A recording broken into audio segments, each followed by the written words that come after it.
Permaculture is a conscious design where you just mimic the natural ecosystem and human involves in the system. So when you see a natural ecosystem, everything goes in its own way, in its own pace, where humans are not involved as much. Whereas in a conventional agriculture system or any other agricultural system, there's a lot of human involvement that happens. There's a lot of inputs as humans, we get into it and we do a lot of work. Whereas in a forest ecosystem, it just happens in a very natural way where the inputs from humans is as less as possible. So permaculture is such a system where the human interference is as less as possible, and you'll just let it go as per the nature's flow. So here's a definition that you can see on the screen. Permaculture is a conscious design and maintenance of the cultivated ecosystems which have diversity, stability, and resilience of the natural ecosystems. So this is a definition as such, but permaculture as such doesn't have any definition. You can make up your own definition. You can make up whatever you understand by the term permaculture. You, based on your experience, based on your understanding, you can always frame your own definition. There is no perfect definition to it. So permaculture is a contraction of two words: permanent agriculture.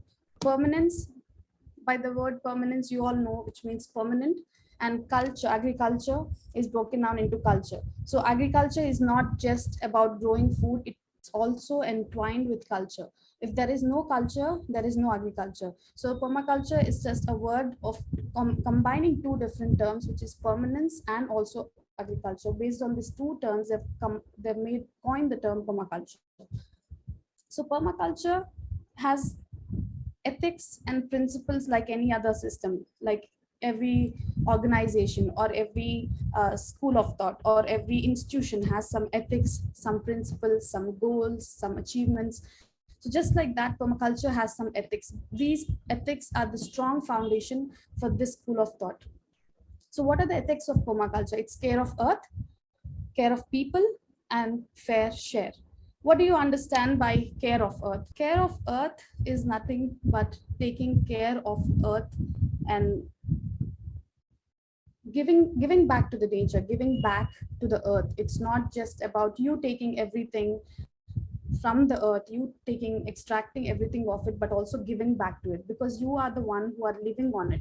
It is not always a one way flow or one way system, where it has to be both the ways, where it is giving you and you are giving back. So because it is giving you, it is also your responsibility. It is also our responsibility as humans to take care of the earth. So this is the first ethic of permaculture, where care of earth is very important, which is for all the life systems, whatever's living on the earth. It's not just about trees, it's not just about grasses or shrubs, it's all integration of all the elements that you're going to take. Second ethic of permaculture is care of the people. So everybody's talking about care of earth, planting more trees, taking care of animals, taking care of all the microorganisms and everything. So many of our focus, many of our generations or the current focus is on care of earth, but there is also something which is very crucial for all of us, is the care of people.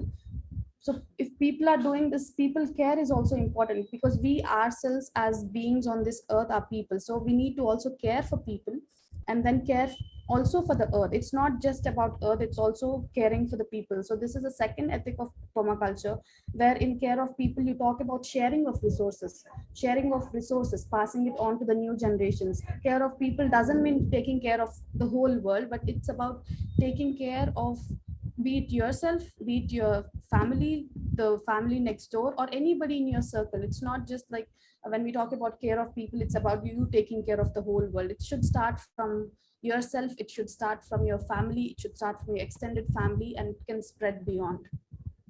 And fair share depends, fair share applies in different contexts.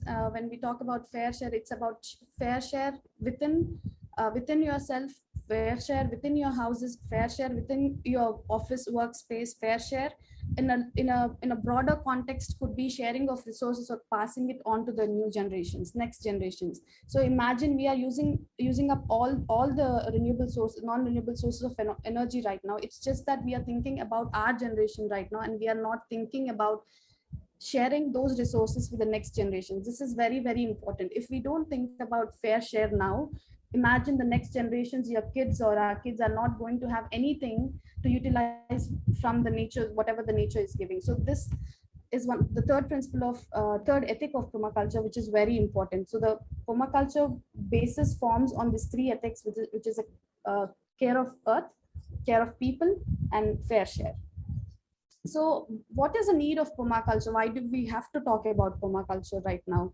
Do you think there is a need for us to talk about it?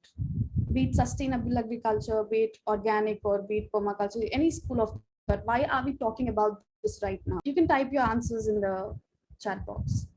Do you ever think of the crisis that we as humans, or we as nation, is the whole world is facing? What are the crises that we are facing right now? Why do we have to talk about food? Why do we have to talk about soil? Why do we have to talk about conservation? Why do we have to talk about biodiversity? Why now? Why are we talking about it? Why is there a lot of a lot of discussions happening, lot of talks happening, lot of uh, policies that are coming up? Why hasn't it been before, and why now? To avoid soil degradation, soil depletion, health of people, climate change, global warming, to protect soil from pollution. These are some of the answers that we have received from our audience. Anything else that you could think of? Yes, you're right. So ecological, to save for the future generation. So ecological crisis is one of the most important crises that we as humans are facing nowadays. So this ecological crisis comprises of, be it soil degradation, loss of biodiversity, loss of trees, animals going extinct, different various things. This ecological crisis has made us all to think about what's happening, and even all the actions that we as humans are doing is impacting us in a very negative way. So when you don't, what's happening when your soil is lost? What's happening? The nutrients are depleting out of your soil. What's happening when the biodiversity is being lost? It is affecting humans in a direct way, which was indirectly earlier, but now it is direct. To increase the organic content in the soil inside. Yes, you're all right from the chat box. Yes. When we talk about soil ecological crisis and soil is a very important element that we have to consider when we talk about health. When a couple, like when COVID hit humans, the last 2 years we all have been struggling. It has affected our lives and livelihoods, and everybody is now running after food, good food, healthy food. Everybody needs good food, but what is happening is, are you really getting good food? Where are you getting your food from? How is it grown? Is it grown organically? Is it just coming out of from industrial farming or conventional farming, where a lot of pesticides are being pumped into the soil, where the soils are out of nutrients? How can we call it something that we are eating healthy food, or food with rich in nutrients?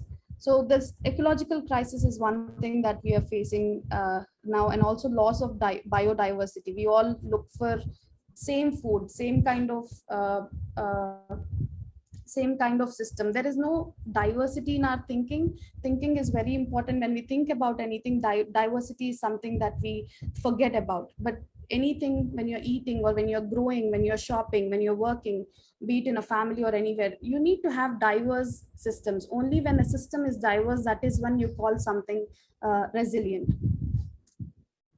The second crisis is public health crisis. Like we spoke about COVID, how people have been suffering from different chronic diseases and different ailments. Again, if you think about why this is happening, there are several reasons, and all those reasons you find humans playing a major role in all of them.